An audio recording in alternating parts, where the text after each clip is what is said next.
Welcome to the Truth About Real Estate Investing show for Canadians. My name is Erwin Cito, host of the number 81 ranked podcast for iTunes, president of the registered charity, the Hamilton Bass Brigade, four-time Realtor of the Year for investors. And among our investor clients, we have 45 self-made real estate millionaires. I spend all this time sharing all this, not because I like to brag, but quite honestly, there's a lot of coaches out there, a lot of recent real estate influencers, some of them even going bankrupt and taking their clients with them. So I'm just here to share what we're up to, and we are very grateful for the trust of our clients that they've placed in us, and we're overjoyed with the results that boring, systematic, cash flowing real estate has provided. I was literally just reading an article about a gentleman, a lawyer, who purchased two pre-construction houses for close to $2.5 million each, and they are at risk of losing their $800,000 in deposits because those properties will not appraise and that the mortgages will be higher than what the properties are worth. So it's unfortunate what some people are doing out there for real estate investing. I honestly do not know what drove these decisions. I do believe that pre-construction speculators in general, including like flippers and BRRRR investors, they will continue to lead the headlines for 2023 in terms of where the pain is. And that honestly means that's where the opportunity is for many as well. We continue to hear rumblings among our friends in the legal market, our lawyer friends, our local lawyer friends are telling us that they are seeing more and more power of sales crossing their desks. So I don't think it'll be a huge amount. We'll see. We'll see how many there will be. I don't think it'll be a massive amount though that will flood the market and cause any sort of significant correction. If anything, we're seeing a lot of buying activity. We're seeing a lot the last 2 weeks or so. We've been very busy actually, including selling off the majority of our listings. So our listings, which are primarily entry level real estate, they were sitting. So some of them were sitting, and now they're gone. Now they've sold, as sellers are coming to terms with the market values are, and buyers are adjusting to the current interest rate environment. So we'll see who is right in the end, whether or not these optimistic buyers are right. But just to let you know, the market is active for entry-level real estate. Speaking of entry-level real estate, especially ones that generate income, positive cash flowing income, save the date, the morning of Saturday, February 25th in Hamilton. We are going to be on the streets in Hamilton. We're bringing our, probably some of you investors who are listening on to this, we're going to learn on the streets in Hamilton in properties that my clients own, that they are currently doing BRRRRs or flips to, where they are converting houses, mainly specifically the basements, into legal basement apartments. If you're already on my newsletter, then you'll see the registration as soon as it's available. www.truthaboutrealestateinvesting.ca is where you can go to enter your name and email address if you're not already on my email list.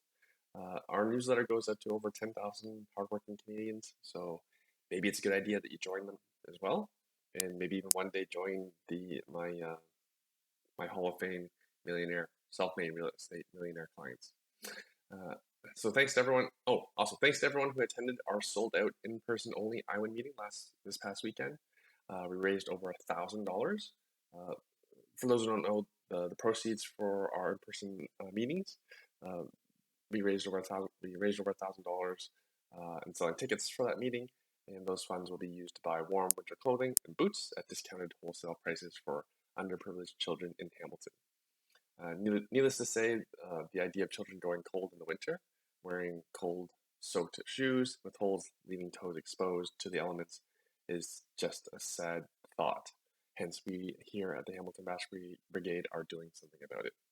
If anyone would like to help, honestly, the best thing to do is, other than making a donation, is to refer people you care about to charity-nized businesses.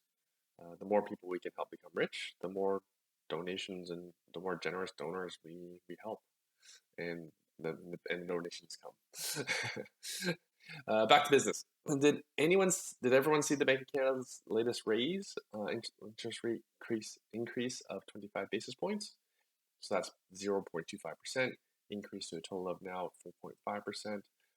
And Tiff Macklin also promised continued quantitative tightening, as in there's going to be less money in the system, and a plan to conditionally hold rates there to see where inflation and the economy goes.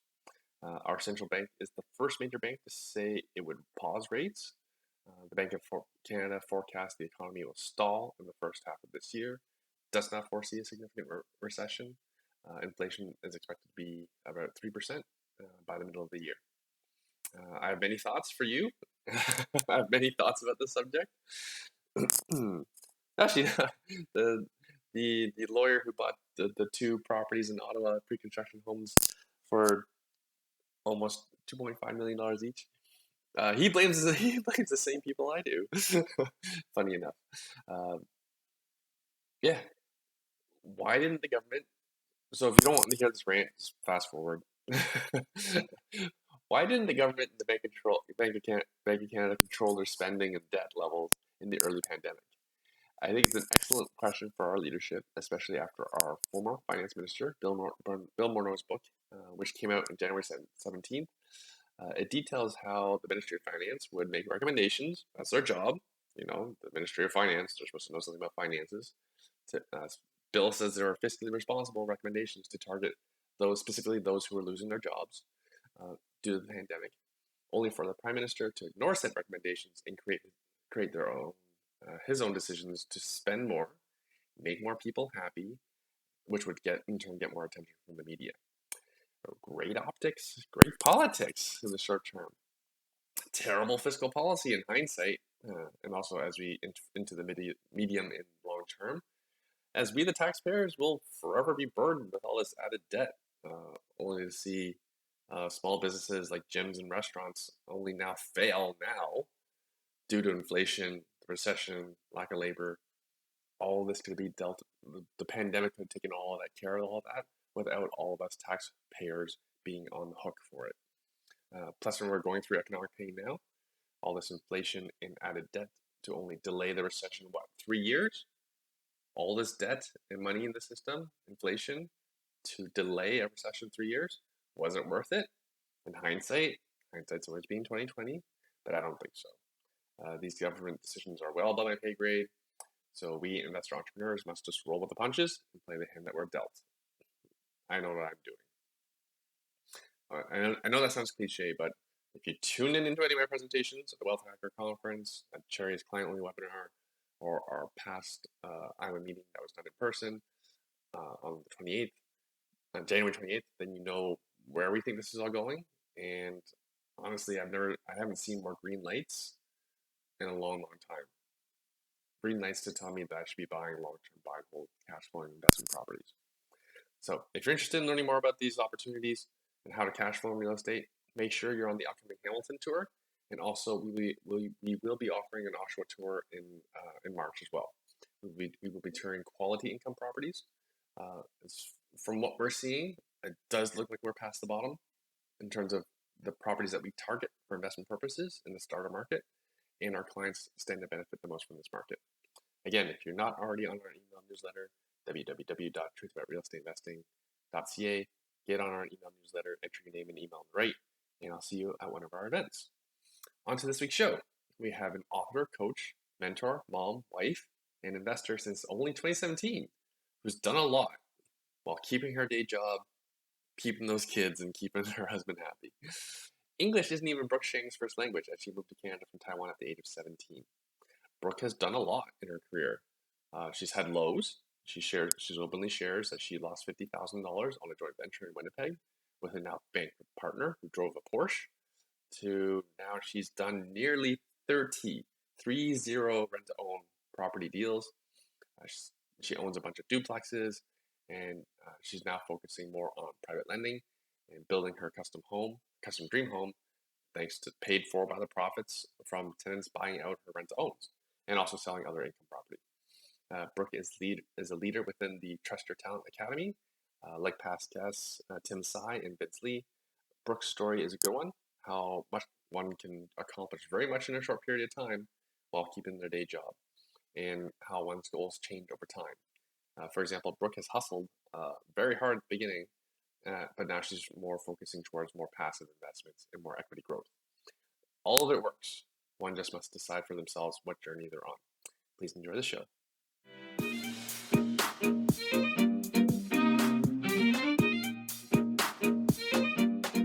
Hi, Brooke. What's keeping you busy these days? Lots of things.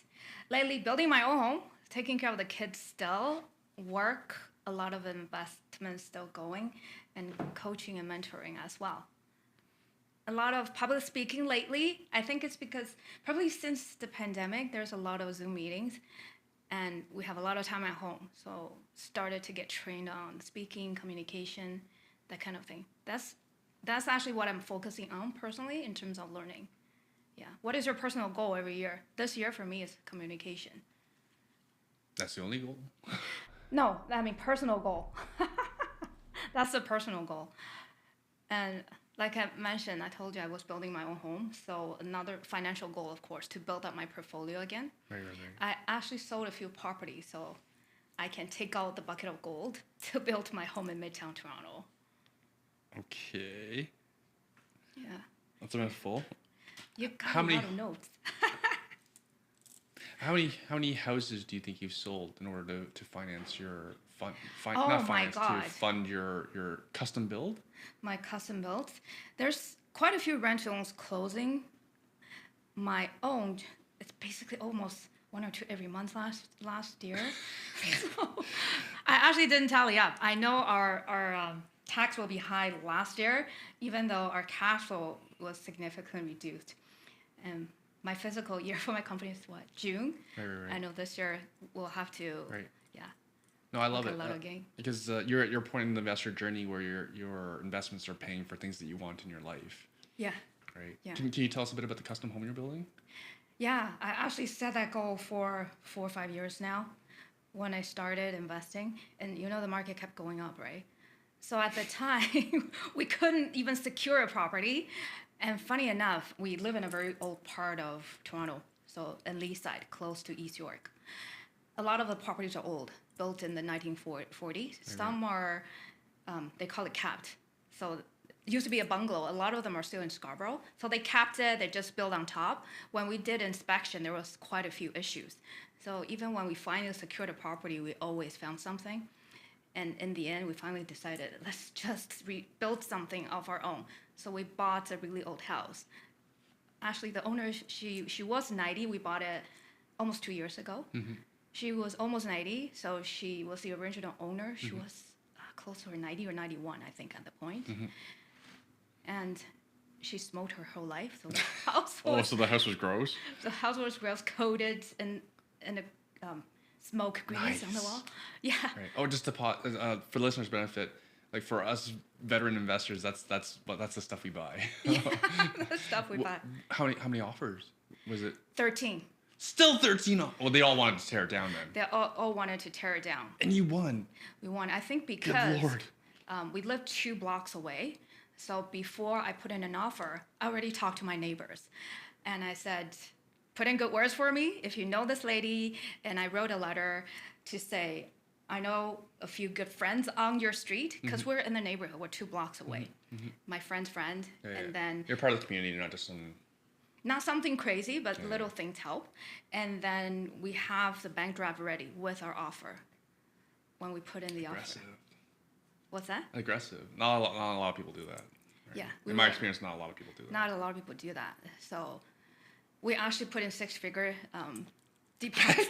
Oh my word! We thought, hey, if it didn't go through, I'll just put the money back. Mm-hmm. So yes, we were really aggressive. And as I was sitting in the parking lot of the bank, my realtor said there were a lot of offers coming in. Yeah, so I was just sitting there. At that time, I think it was like 6 or 7, right. And then the number just kept going up. Right. I was just sitting, typing the letter, saying, I live in the neighborhood.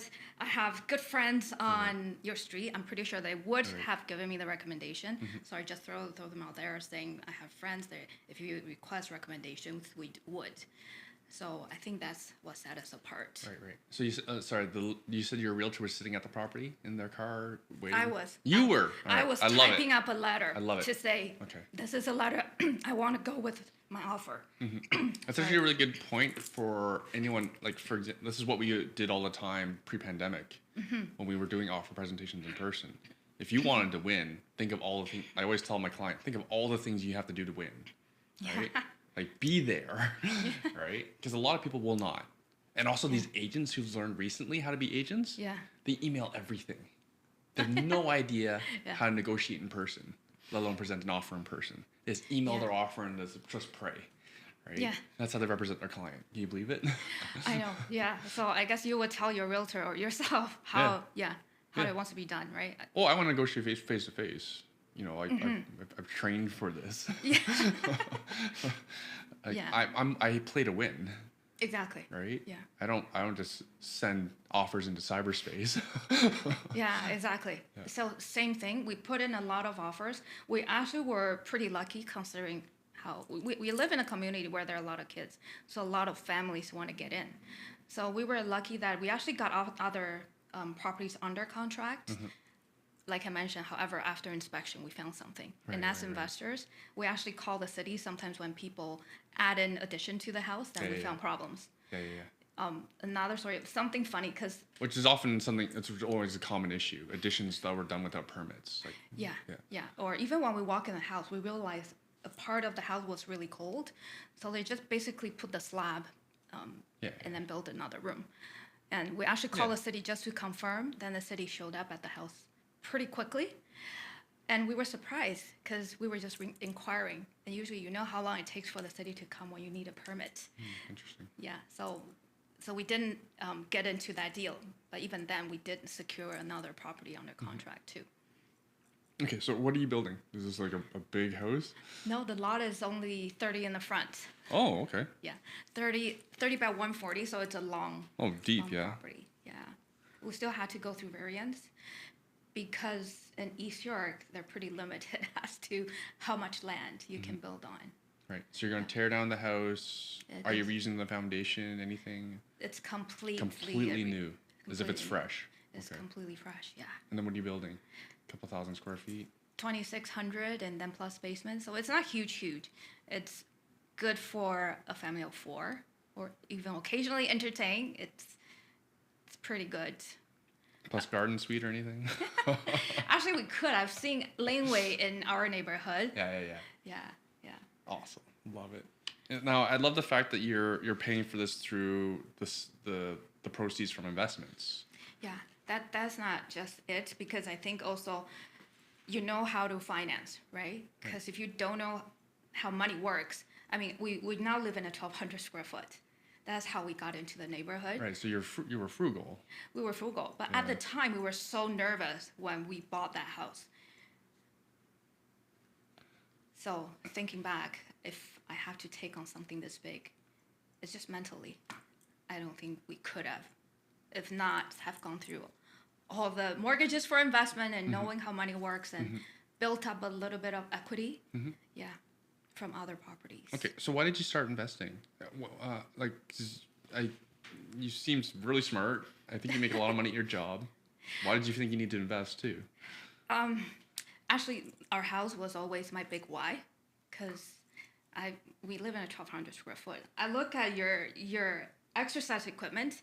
Now I work out at home. I don't even have enough space to lay down. I have to push everything away, right? It's things like that. And when I started investing, I actually stayed at home with my kids for 10 years. And when I went back to work, we're double income.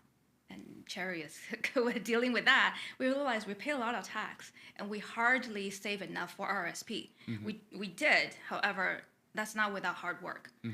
And life, I don't think our quality of life improved that much, even though we were double income from a single income family. And I was already over 40 then, so I thought if I don't learn about this now, I would probably never do it, or it would have been pretty late. Right. Yeah. So, what was your first income property? What was your first education in real estate? After Like we had the condo we used to live in downtown. However, that's not really investing because we just happened to be there, happened to be in Toronto, happened to have equity. The first investment I had was actually in Windsor, income property. Oh, okay. Yeah. From downtown Toronto to Windsor. Okay. I never saw the property. It was just somebody I took the class with, and we were both new. Nobody wanted to invest in Windsor at the time. What So year was that this? I remember we closed in January 2017. Okay. Yeah. So beginning of 2017, that was my first. Yeah. So you just went on a leap of faith with a fellow student. Yeah. However, this was exactly what we learned in class. It was income property. So it was a 3-bedroom home, easy to add another drywall, no structure issues. Then it became a 4-bedroom. And at the time, Windsor properties were just above 100,000 at the time. Okay. So it really made sense, Yeah, and right. you can make, you can at least get 1,200 of rent, for example. So easily meet the 1% rule at the time, and it's a single-family home. So that was my very first income property after I got educated. Yeah. Then my second one was rent to own. Oh, sorry. The Windsor property was a buy and hold, Yeah, or was the flip, income. or No, it was just a single-family home, straight rental. straight rental. So boring. I'm kidding. Now you want to get it more creative, right? Because everyone's goals are different, right? Because we were discussing before we were recording. I personally never did rent to owns because I'm just greedy. I want all the equity gains for myself, right? Hindsight 2020, I was very right. But the attractiveness of rent to own makes a lot of sense, right? Tenant takes better care of the property, higher cash flow, get some income, get some money up front to help with the down payment and all that sort of things, and to protect your cash flow, stay very positive on the cash flow side. Yeah. So a lot of it makes sense. Again, Yeah. I was just greedy. Well, I get that when you set the goal, because we had equity, right, in Toronto, and you're in Hamilton, the surrounding area. So I want to see this really works. To me, rent to own is interesting because it's really creative, not something I've heard of before. I started real estate education. So one thing is I want to test it out, make sure this worked. And I started working, so I want to see if the cash flow can really replace my working income. Right. Yeah. And then how many rent owns do you think you've done since then? I've slowed down because since 2017, that's when I started. Probably 20 to 30, not crazy numbers, consistently. And I slowed down quite a bit. Yeah, I slowed down quite a bit right now in terms of rent to own. Another thing is it's harder for tenant to qualify, the mortgage rules, etc. Yeah, because the prices have gone up so much. And also All these equity gains that I'm banking. also stress tests, right? Yeah. They have to be able to qualify. Yeah. So now the recent 3 rentals I did are in Alberta. And currently, how many do you hold? How many do you have in your portfolio now? Under 10, I would say. I think I counted in my head was around 8 right now. And they're mainly just maintaining. They're not new rent to owns recently, and I'm just waiting for them to complete the program right now. And because you're slowing down so you can take the capital to rotate into your custom build? That too, and also into other investment. So I'm involved in more private lending now, long-term holds. And I get that now. I think I want to build equity. Because now my rent homes are closing. I have to actively look for new deals if I want to keep that going. Everybody's goal is different. So at this point, cash flow is not my number one. It still has to cash flow. However, I do see that at this age, I think I should build more equity, right? Build more wealth. Right. Yeah. Yeah, I think we might piss off a lot of people by saying that cash flow is not our number one. It was for a very long period of time. Well, for 3 years now, that was my number one. Right. Because before we're recording, because my stance is multiple streams of income, and because Cherry and I, we enjoy our careers, we generate good incomes, right? So then the way I view it is that I look at everything as very holistic. So, Exactly. So because we have income coming in from our careers, it's less important to me that our portfolio cash flows a lot of money. Okay. Right. I'm okay with like my with like my duplexes being like minimal cash flow, right? Because I'm more in it. You know, historically we've been seeing, even before the pandemic, historically we've seen about 7% appreciation a year. Okay. Right. That's a lot. That's a lot. Right. Okay. So, you know, even if I get 4% appreciation, I'm very happy. Okay. Right, going forward from here. Okay. So that's my own stance, and that's where I am in my journey. I see. Right, because I'm not trying to retire. Right. Yeah. I don't think I'll ever retire. I don't think I'll ever retire. I don't think that's a term in my vocabulary, at least as far as I can see. Right. Yeah. Just like you're saying, it's more difficult than ever to rent to own. I'd extrapolate that to say it's harder than ever to become a full-time real estate investor, unless you can really slash your living costs. Like Vince, who was on the show, and now he lives in Edmonton. Yeah. So he just slashed his housing costs. Yeah. Right. Yeah. So I can see how that's more possible. I like living in Ontario. I like living in Oakville. It's not an option for me. Yeah. Right? Like you obviously like living somewhere. You're in the GTA. Like you're I'm in right a in the really nice GTA. area. Yeah. Like your build is not going to be cheap. It's crazy expensive, I'll be honest. Yeah. However, when I started building, we didn't want it to be limiting because of our financial resources. At the same time, I don't want to be taken for a ride either when it comes to the expenses. And when it reflects to rental, it doesn't work well in Ontario now. However, that's why I invest in Alberta, for example, now, right? And also, I work with a lot of, say, flippers or people in the real estate community. When I mentioned I did private lending, sometimes we joint venture or... However, I can see that for... Right. Yeah, you have to work with people who are experienced. Yes, it's getting harder. However, there are still people who are able to do it. Yeah. There is people able to do it, like I mentioned, like Vince. But also on the other side, incomes are higher than ever in terms of wage incomes. Right? Yeah. so you know, I'm a capitalist. Yeah. Where can I make the most money for my time? Exactly. Yeah, that's how you evaluate, right? Your Yeah. ROI of time. I speak to many investors or new investors who make like $200,000-$300,000 in their day jobs. Exactly. How easy is it to replace as a real estate investor? I know, you have to be really active. I can see that if you're constantly buying and selling. Yeah. If you Different risk level. Exactly. However, if you have that income, you can tolerate more risk if it's a side hustle, right? Right. Yeah. Oh, exactly. That's what I'm saying. Like, keep that income. It really reduces your risks for real estate investing being a side hustle. Yeah. But you give up that income. Yeah. And you go full time. You have to take on quite a bit amount of risk. Yeah. Well, because I'm at the age, if I hate my job, even if it's a lot of money, I probably still wouldn't do it. I don't know about you. So I see a lot of people, yes, high income, especially I see a lot of my like friends yourself, at this age, And I think 47, if I remember the stat, is when you have your peak income throughout your career. Yeah. So I've seen people doing that. However, a lot of people are very, very unhappy. I'm happy with my work. Yeah. If they're unhappy, for real estate too, if you're unhappy, you're making 200, 300, don't do it. Because return of your time, right? Like you said. Yeah. Yeah, you can stop work at 5-6 o'clock and then like not have any worries. As an entrepreneur, real estate investor, that doesn't happen. Exactly. Our worries don't end. Our worries don't end. However, you feel you have more control, right? Absolutely. There's just everyone. That's why I like talking to veterans like yourself. Is you can share your journey, and then I think people can take from that where they fit in. Right? Yeah. Versus what's marketed out there. Yeah. Like, quit your job today, become a full-time real estate investor. Like people have to understand you take on a monstrous amount of risk. And then now in hindsight, those are the folks who are now going bankrupt and moving back into their parents' basements. Right? Yeah.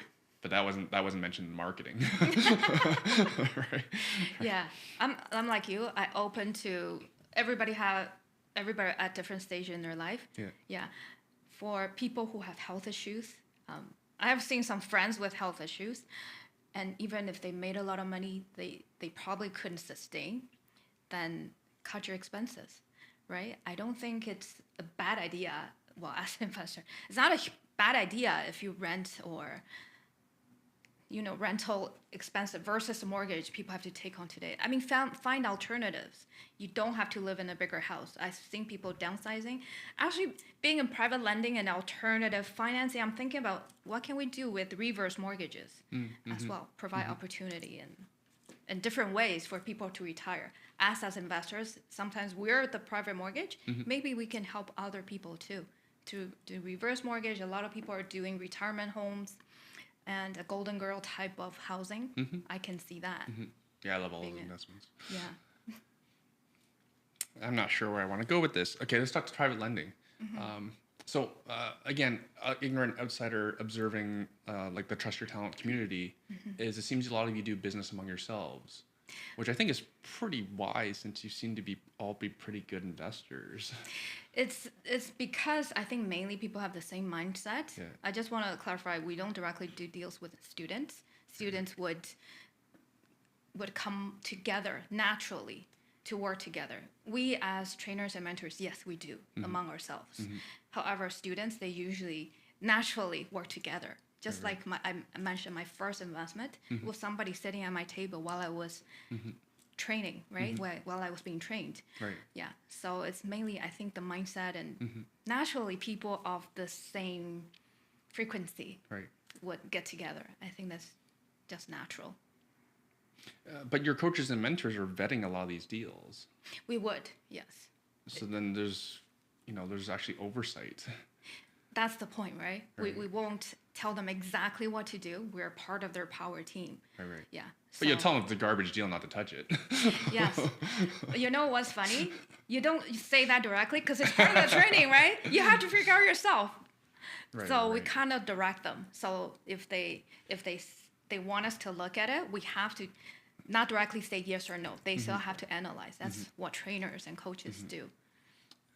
But what I like about the Trust Your Talent community is Tim is Tim the only lead, like the top of the chain, top of the organization? So he and his partner Ray are the founders. Right. And we, the OGs, started from the beginning. Right. We were also there, and so Tim basically is the principal that started the organization. Yeah. So we're talking about Tim Tsai, who's been on this podcast. So he's actually been a professional educator in investing for 10 years. 10 years. Yeah. So he was paid for 10 years to teach real estate investing.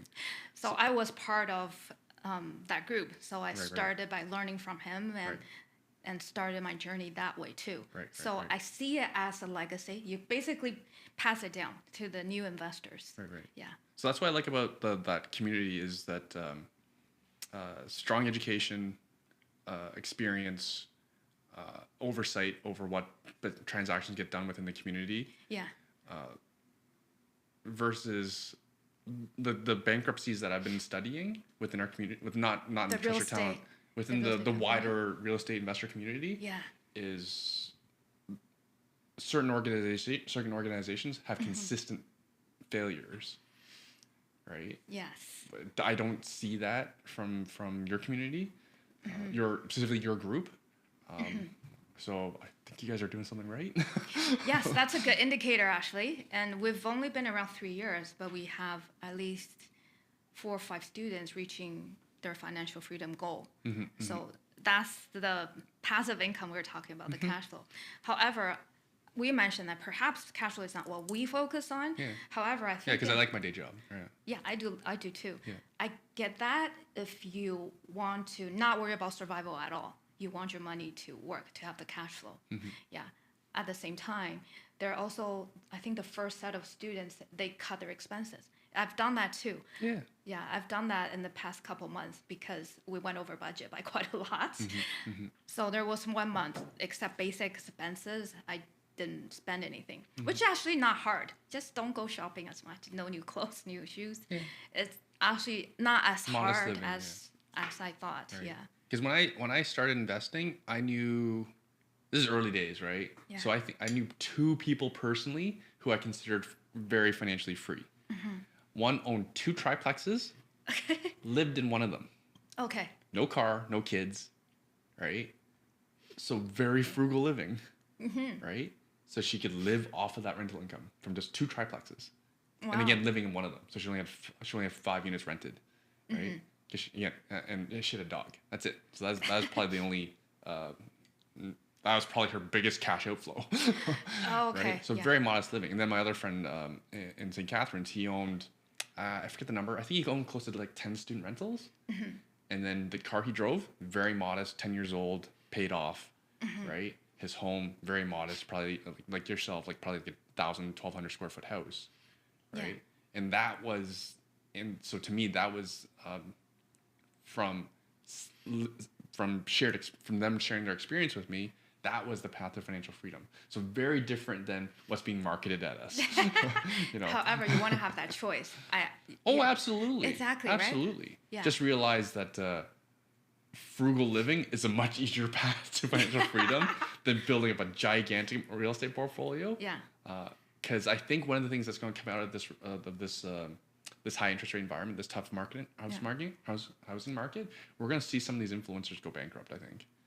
Right? I think, I'm not sure who, however, I do see a lot of people being quiet because I'm thinking they don't want to have the exposures now.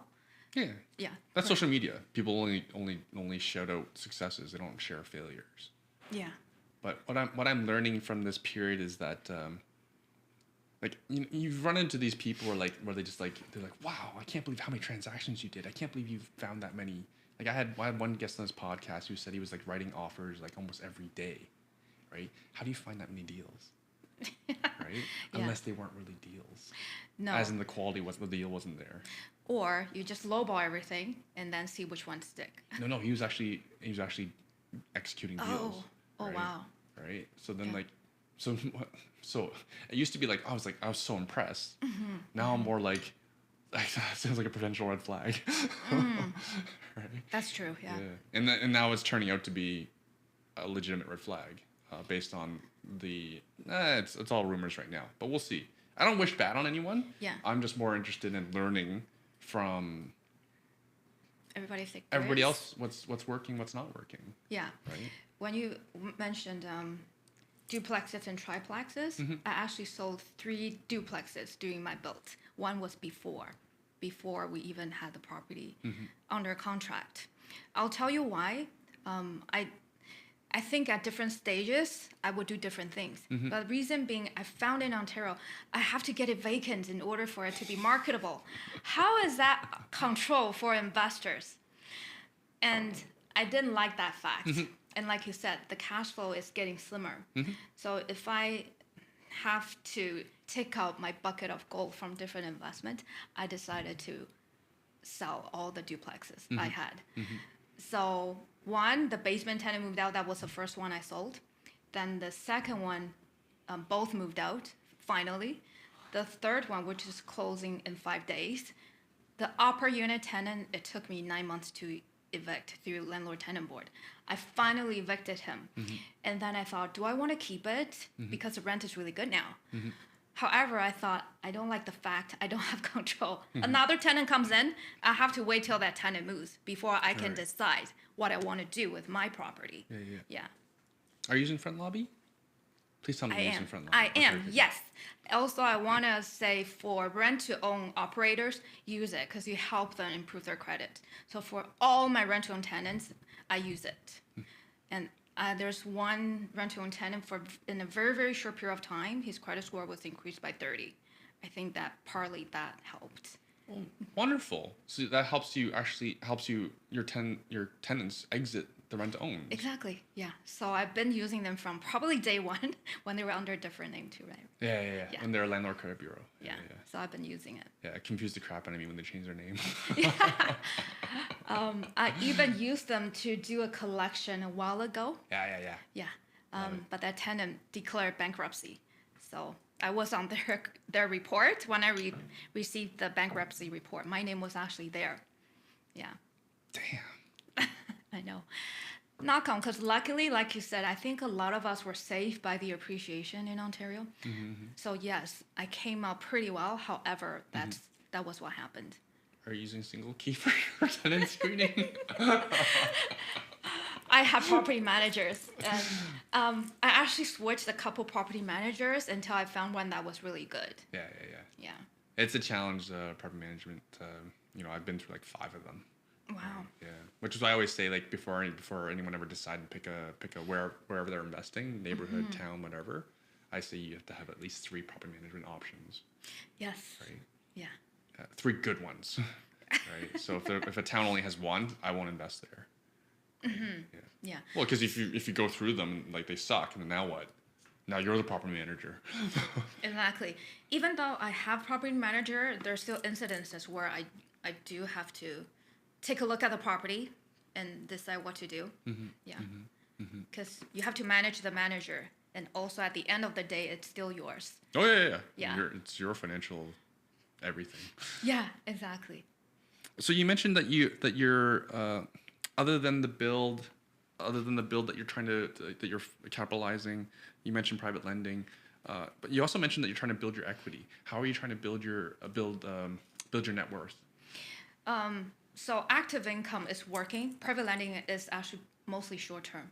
So that's where I have money to pay for a lot of the financing, for example, for the house. In terms of building net worth, I'm keeping properties that are A tenant in Ontario. Okay. Because B tenant, C tenant, like I mentioned, I do find it to be problematic at times. And from lobby, I think, sent me an email not too long ago. I think there's over 40% of tenant being late recently. And I do see that happening. I have tenants constantly every month. I do have to chase them. And I mentioned I just went through landlord tenant board, evicted in September. Right. Yeah, so I do see that happening. That's why in Ontario, I'm gonna just keep the A tenants. Right. Yeah. Knock on wood, I'm good on rent. Yeah. Thank you, Front Lobby. Shout out with Front Lobby. Oh, and pro tip: frontlobby.ca or .com. I forget. If you don't know what they are, just Google them. Like type in frontlobby.com. Now you mentioned also private lending. What are you looking for in a private lend? Because I know it's a really popular topic. I think a lot of people don't do it right. Okay. As they're lending on, I've seen some. I think the terms that they're getting, I wouldn't touch. What are you looking for in a private lend? When the market was really good, knock on wood, it all came back. Is everyone returning your calls? Everyone who's borrowed money from you? What's that? Is everyone returning your calls? Your private lend still? There were they all some that coming are back? slow that got me worried. Oh, Which is important. stress. Exactly. So there were times, and I've done promissory note before without putting the collateral on the property. I've done that. However, this is an investor. I don't know well, but I know. And I know he has a lot of properties under his portfolio. And even though it's promissory note, I found that during this time, the return is fantastic and crazy high, come to think of it. Now, I would rather put on the collateral, meaning being registered, even though the interest rate might be slightly lower. Right. I think I would rather do that. And So you'd rather more security. That's kind of like More your lesson security. from this period. yes. Right. However, now the interest rate, say 7-8%, even if it's from your own HELOC, I don't see the private lending rate being that much higher though. It's not climbing as fast. Interesting. Okay. Yeah. And are you generally lending within your community? I did went through mortgage broker, which I just closed yesterday. It's personal because I think if it's somebody I know, I can call you and ask you what's going on. Even though there's mortgage broker who is probably the middle person in their experience, sometimes I've found I might still lean towards working with people I know or I've lent before. Right. Yeah, because you have relationship equity. You're all in the same community. Yeah, and Everyone wants to maintain their reputation. Exactly. Deals are vetted. And they save on broker fee too, so they're willing to do that. Right. Yeah. Can you share what are terms you're looking for in this market? So again, we're recording. Today's February 2nd. So we just had hopefully our last rate increase. So I think we're at, overnight rates are at 4.5, I believe, right now. So what kind of terms are you looking for if you were to lend in today's market? Still in double digits right now. Yeah. Low double digit. 10. So 10 is probably the lowest I will go. Okay. And it's usually with people I know at this point. I did have lazy money sitting around, so I reached out to mortgage broker in the past. However, for that reason I mentioned to you, I do want to have more control. Yeah. So registered on title is now your requirement. Yeah, now it's my requirement. I would actually advise people to do the same. And I do get that now, why the private lending rate hasn't gone up that much. Because for people who are borrowing your money too, the opportunity is probably different from before. So for them to just go up in return because your borrowing costs go up, it's also harder for them to find the deal too. Yeah. So what are you lending on? Is it are these flips, these burrs, or are Mainly these flips. just a bridge finance? It's mainly flips. Mainly flips. And then is there like an LTV target, a loan to value target that you won't go over? Actually, no. As long as it makes sense, and even if it's loan to value over 100, if after repair value makes sense in the right market, where I've done flips myself, so if I see the number making sense, I'm not handy. I don't know what's behind the wall. I can read inspection reports. However, I have an idea if they could actually make that money back. Right. So just a warning to the listener, Brooke is sophisticated. This is not for beginners. All right, this is not for beginners. Yeah, okay. Is that enough disclaimer? Well, I will also say, understand the strategy you're investing into. Like you said, are you doing bridge mortgage? Oh, wait, these are markets you understand as well. Market you understand as well. Even if you don't, it's not hard to get comps or within your network or find a realtor or find a way to understand that market. So you're able to reference check the deal quite easily. Yeah. Right. Yeah. I'll tell you one thing about the deal I closed yesterday. I usually ask for the borrower's ID, and this time I didn't. So I was a little worried because they were slightly late and they didn't call me or communicate with me. So I got a little worried. However, I usually ask for their ID. That's one of the due diligence you do. Right.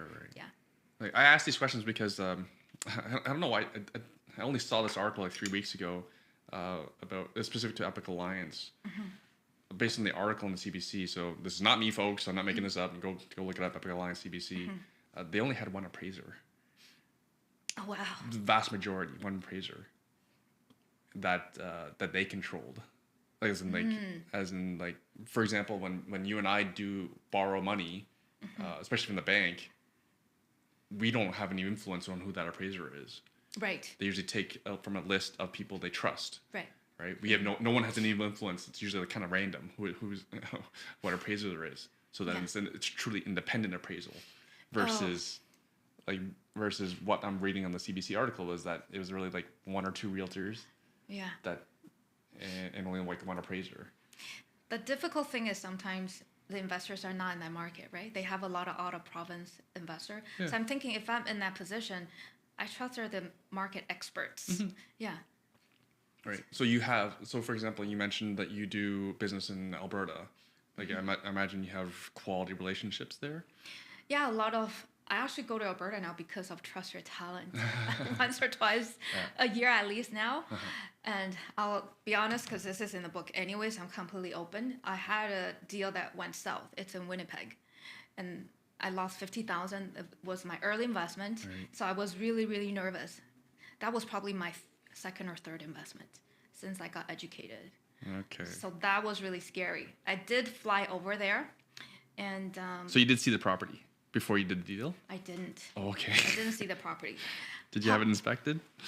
Well, they inspected it, and what I learned is from the numbers. Yeah. The numbers made sense because it's a property that had a fire. They had money in the buy, and they had insurance money too to start the build. And number-wise, it made sense. However, there's other factors. Right. So who appraised it? Somebody local there, and this. So not your appraiser. No. Right. Who was the realtor? Was it your realtor or their realtor? It's their realtor. Okay. So they controlled all the information. They controlled all the information. Right. This is not a renting deal. This is a GPLP setup. Right. And the deal wasn't that big. And I thought at the same time. You still managed to lose $50K. I still managed to lose $50K. Right. Yeah. Because you were an owner? Or you lost your investment? The investment. Because it's a GPLP situation. Oh, right. So, yeah, limited loss. Right. Right. It could have been worse then if you weren't an owner.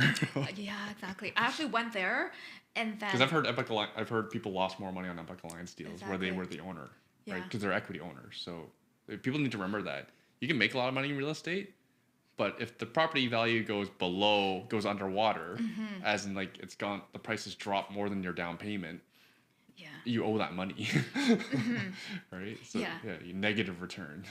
Yes. Not just loss of your investment. Exactly. And because that person who was in charge of the project, he was relatively new as well, and I'm a people kind of person, and when I met him, he was pretty humble. He's Asian, and Damn Asians. we can say that. Only we can. Yes, I'm Asian. I'm not racist. We can say that. And I met him when he was with his mom, so he seemed like a good son. So personally, I thought he was a really nice person, which he probably is. Yeah.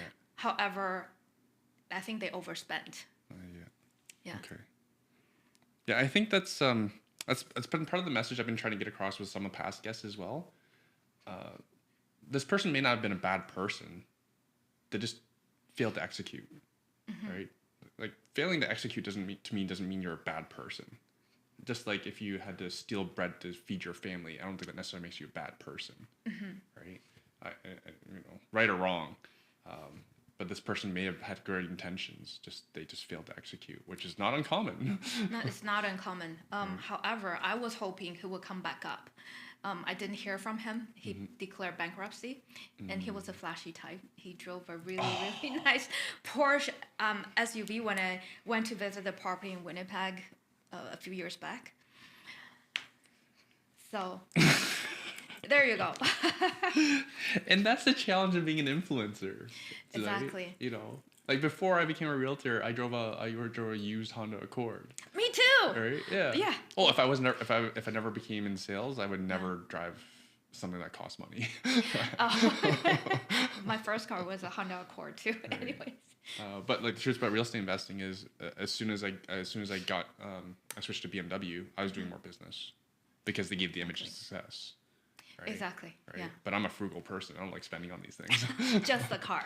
Right. I love, I think once people understand that their money can make money for them, it makes no sense to spend it on frivolous things. Exactly. Right? Yeah. That's why I'm a little bit overboard. You can even ask Cherry. I'm a little bit overboard how cheap I am. Well, that's also Asian.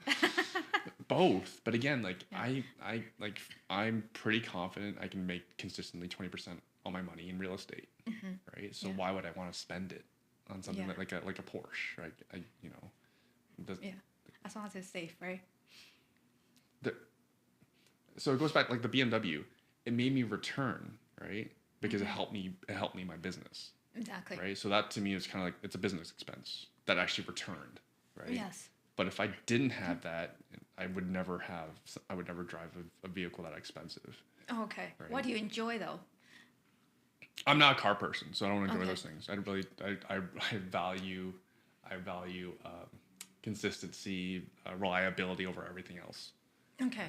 Right. Yeah. So I do not need flash, and also because I know if you get a Porsche, everything costs more. Your tires, your maintenance, your oil change. Like that goes against my values. Oh, okay. That's very true. Right. That reminds me of something. I grew up in Taiwan, and there was a point in time, if you're flashy, you might get kidnapped. Oh my God. So like naturally, subconsciously, I would think, why would you want to put yourself out there? Exactly. Yeah. Same thing with investors, liabilities, right? That's why we set up corporation. I actually have investors that kept saying, or even new investors coming in, kept saying, I want everything under my personal name, right? I want to be on title. Okay. I think a lot of it is just because you want owning. At the same time, they haven't evaluated the liability, for example, and the possibility they don't understand the full picture or the tax structure and everything else that could be the benefit. Yeah. Not uncommon for novices. Yeah. Yes. It's just I always hope that novices understand like there's so much more. Exactly. Right? Never think that you know everything. I don't think I know everything. I don't think I do either. I know I don't know everything. Exactly. I don't either. And just to go back to like this gentleman in Winnipeg with the Porsche, like in my experience, I have over 350 clients, and they almost all fit the profile of the millionaire next door in the book, right? Humble, do not show their money, frugal, right? So when someone does show their money, they are an outlier. Okay. Like from my experience, they are an outlier, and they may it can, and that is part of the formula for being an influencer, though. So I just think people need to understand that. Right? Yeah, yeah. I'm all for if it's something you love. If you're a car person, probably. Oh yeah, totally. Yeah, then use your cash flow or use your residual to enjoy what you love to do. Well, here's the funny thing. Like a friend of mine loves Ferraris, has one, doesn't show it anywhere on social media. Okay. Is there somebody we mutually know? Yeah. Okay. Yeah. I think I okay. Right. I get that. So it's, again, and so I guess my point is if someone shows flash, there's usually an agenda behind it. Right? Yes. Right. Yeah. Because again, like, why would you want to display that you have stuff? You might get robbed. The CRA might come to you. That too, right? Yeah. Exactly. Yeah. Okay, I think we've gone sidetracked. I think it's worth going back to RTOs. I imagine it's still a big part of what you coach and teach in your business, in your coaching business. Yeah. Who is it right for? Who is the right investor to get into rent to owns? I think it's the avatar of me when I started. If you want cash flow. Yeah. Like you mentioned, you might not want cash flow. You're actively building your wealth. However, I do think cash flow, if you have the ability to do that, for a lot of people, it's good to have that cash flow to say that, hey, I can have investment income and not having to worry about my work. Not everybody love their job. Some don't. So that would make sense for people like that to get started. It is more creative. So at the same time, I don't think everybody should just jump in and do it. I'll give you an example. It's funny that just happened. Somebody called me to say this realtor suggested that I go into rent to own with him. They have a potential tenant buyer.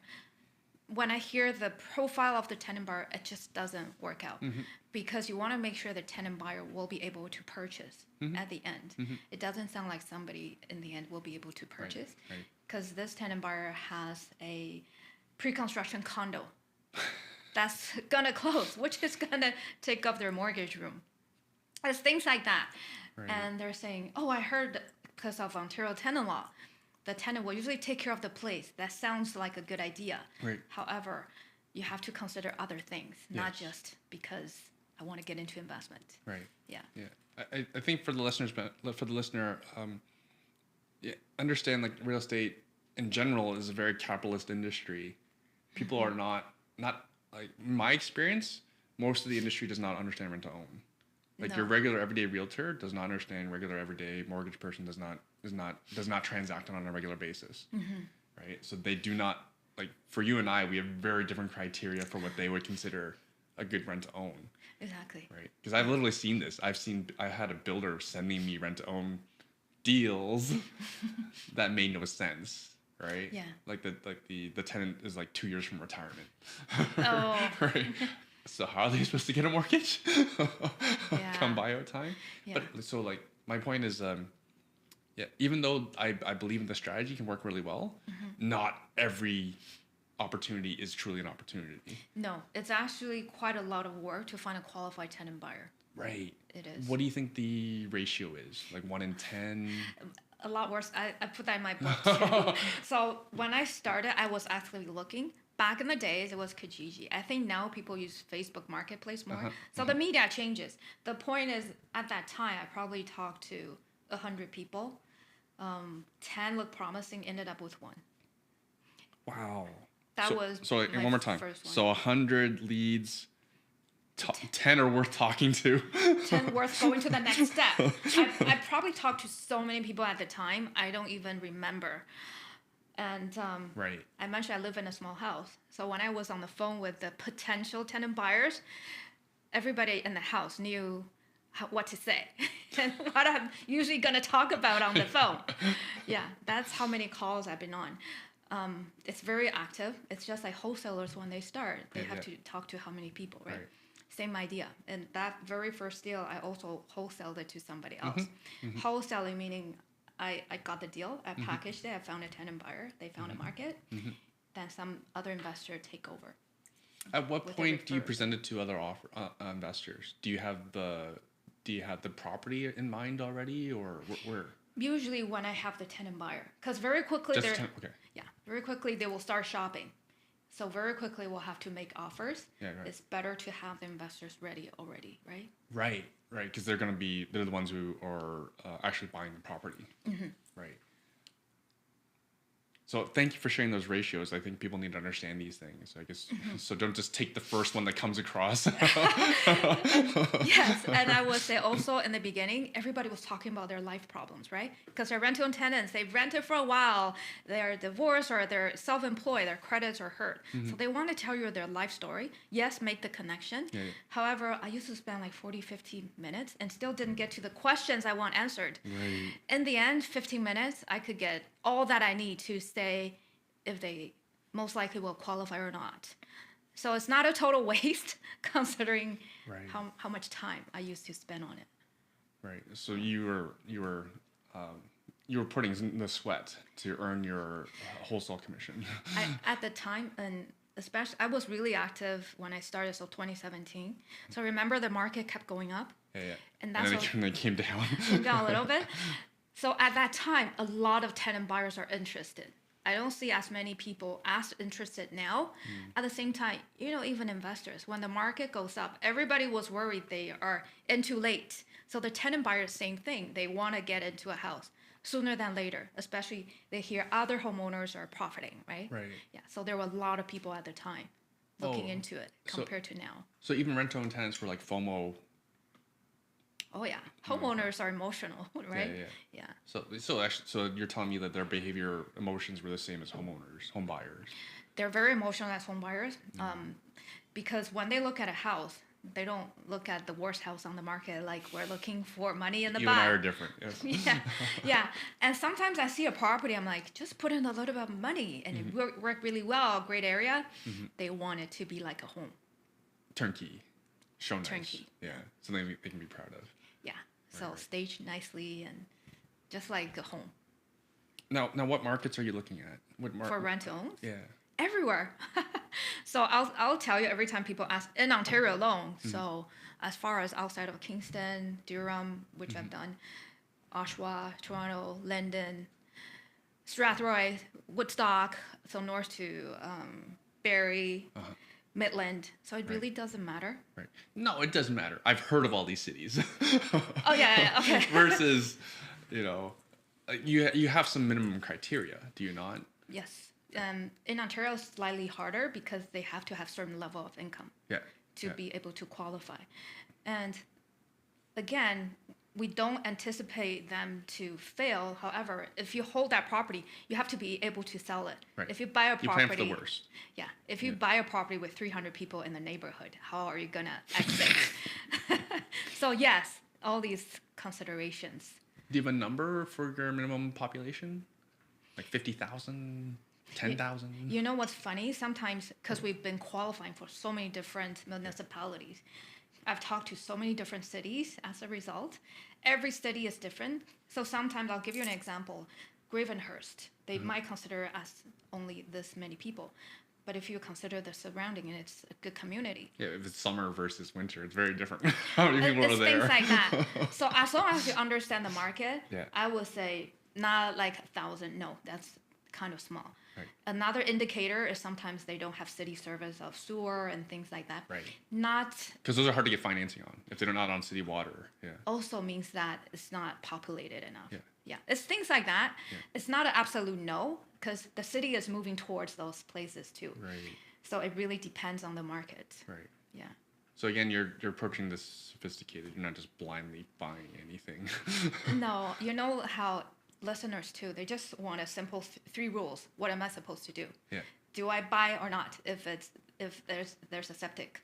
It's things like that. However, really you look at the overall picture, I mentioned. Yeah.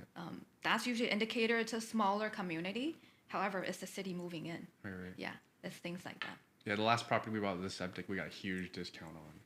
It was the entire neighborhood was serviced. Just this one homeowner chose not to connect.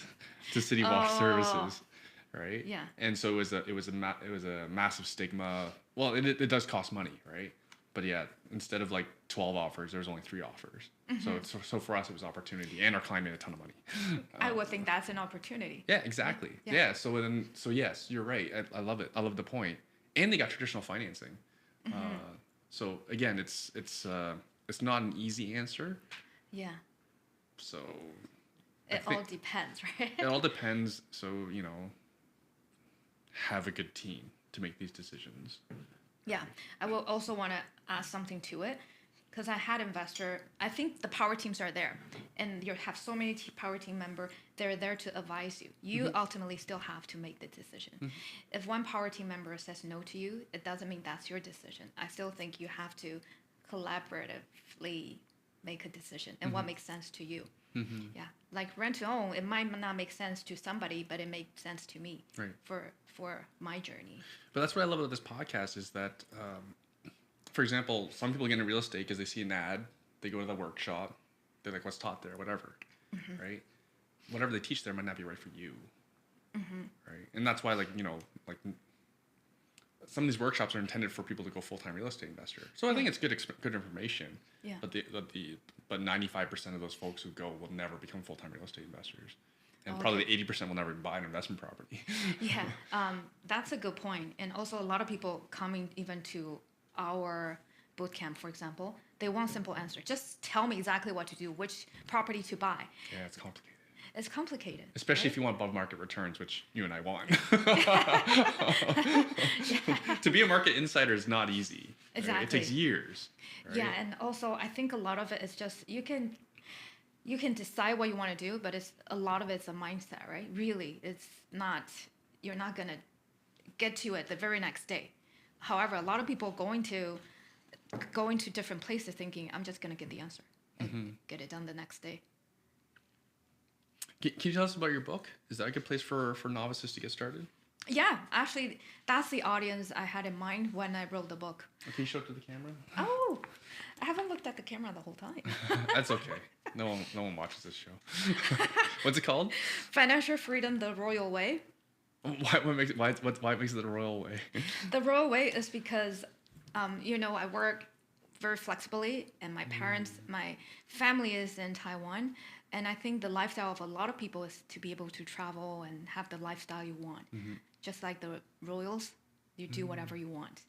And I know financial freedom is a term that's being overused. However, I think that's still what people gravitate towards. Yeah, it's the lifestyle. And also, why the royal way? Because I'm older compared to a lot of new investors. So if I'm already at the age of the queen, You're not the royal way. You're not even the age of the king, the current king. Well, she lived forever, so I don't mind. For context, you were sharing before we're recording, even before the pandemic, you were in the office once a week, was it? Once or twice a week. Right. It's very flexible. Right. It wasn't always like that when we started building up the business in Canada. It was a little bit more demanding. However, when I took on the job, my kids were even younger. So I already said, I do have to pick up the kids at 3:00 from time to time. Right. So I think even starting then, I was already pretty flexible in a way, yeah. So you have a lot of location freedom, a lot of time freedom. Yes, Right. yeah. So I guess when you go to Taiwan, you can still work. I could still work. However, sometimes there are late night meetings. I aim to have all the meetings before 12:00 local time. Right. Yeah, it could still work. And then from my experience, like I've had clients who had a lot of work flexibility. They were very successful investors because they would be able to come, they would be able to come almost on demand. Yeah. Like I literally had a client who worked in IT. He remote, but his clientele were small businesses, and you can't do anything. You can't shut down their servers and stuff until after 5:00. Oh, okay. So during the workday, he was free to come with me to look at property, right? So like a property would come up, I tell him like, hey, can you come see it now? He's like, yeah, I'll be there in 30 minutes. And then we'd be the first one to offer, and now he's rich and retired. Yes, right? Yeah. The funny thing is, it's how you use your time. That reminds me. Some people probably would just sit around. Some people use the flexible time to look at property, build their business, right? Or learn some new skills. So I love the flexibility. Actually, when I started working, my dad passed away in 2017. So I knew I had to fly back on demand, basically. Yeah. So that's also another reason I told the company that I wanted the flexibility. Yeah. And that kind of, every time I went back to Taiwan, sometimes I had to extend the trip. So I didn't know when was his last day. And some people ask me, well, I don't quite remember those days because we were just there and we were just supporting him at the time. And I really needed that flexibility at the time. So I kind of forced myself, having to have enough money to fly back to Taiwan, having to have the time flexibility to go back at the same time. Are you saying that was a big trigger moment for you to? I would think so. I didn't think that way at the time. However, when you look back, how things lined up. Right. Yeah. If you could do it all over again, would you wait for that trigger moment? Probably not. However, I think I was very, very lucky because I was staying at home for 10 years. So I got to spend quite some time with them. Every time I went back, it was around 3 months before I took on the job. And even around the time he passed away, I still went back around at least 1 to 3 months every time I was there. Right. Yeah. Okay, we're way over time, Brooke. Thank you for being so generous. I didn't even ask you about this market that we're in right now.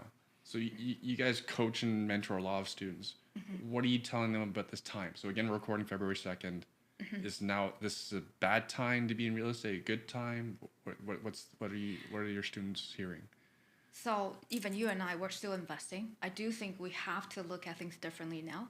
It's no different than when I started, everybody was saying, the property prices are too high. I cannot secure anything. I cannot do anything. Now they're saying the rates are too high for the same excuse. It's the rates are too high. Now the rates are too high. The property value went down. Are you getting in to take that advantage, right? Yeah. And we always say it's your strategy first. Second market. Property is the very last thing you look at. So if this strategy doesn't work, switch to a different market that could work. Finally find the property in that market. So you don't just rush in and say the market is restricting me. Then pivot. Yeah. Brooke, thanks so much for being so generous with your time. Any final words you want to share? We have so much to talk about. Yeah, we have 4 more hours. Yeah, that's right. So reach out to me. I'm really open to talk to new investors because I think I'm in the position to share and to contribute at this point. That's why I wrote the book because really I wasn't aiming to make any money. So I'm lucky that I'm actually not losing money at all.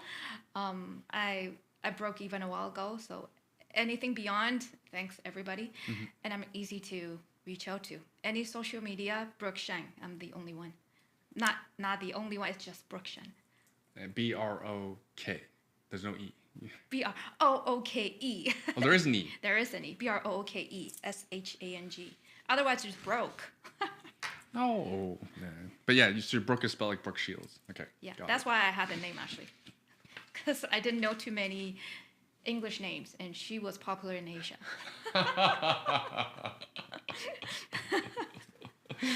One more time, where can people get the book? Amazon is the easiest way. And what's it called? Financial Freedom, the Royal Way. And then the subtitle is 7 Commandments. I put a number in there because then people think it's doable. When you put down number 7, number 4, they kind of see there's a step. It's not overwhelming. Fabulous. So 7 chapters. Fabulous. And now, for listeners, I'll have this all in the show notes as well. Okay. All right, because Brooke's going to send it to me. Thank you so much for doing this. Thank you, Rowan. Thank you for watching. If you want to learn how to invest in real estate from scratch, my team teaches beginners how to use the #1 investment strategy that I personally use in a virtual free training class every month. Go to investortraining.ca/YouTube to register for our next class. The link is also in the description as well. I publish at least 2 to 3 videos a week here, so subscribe if you want to keep learning from seasoned investors like myself and my guests. And if you're just starting out, feel free to ask questions and comment below, and I do the best to answer each of those comments and questions myself. Again, if you're ready to learn the nitty-gritty about real estate investing from a professional investor, register for our next virtual class. That's at investortraining.ca/YouTube. Thanks again for watching. See you in the next video.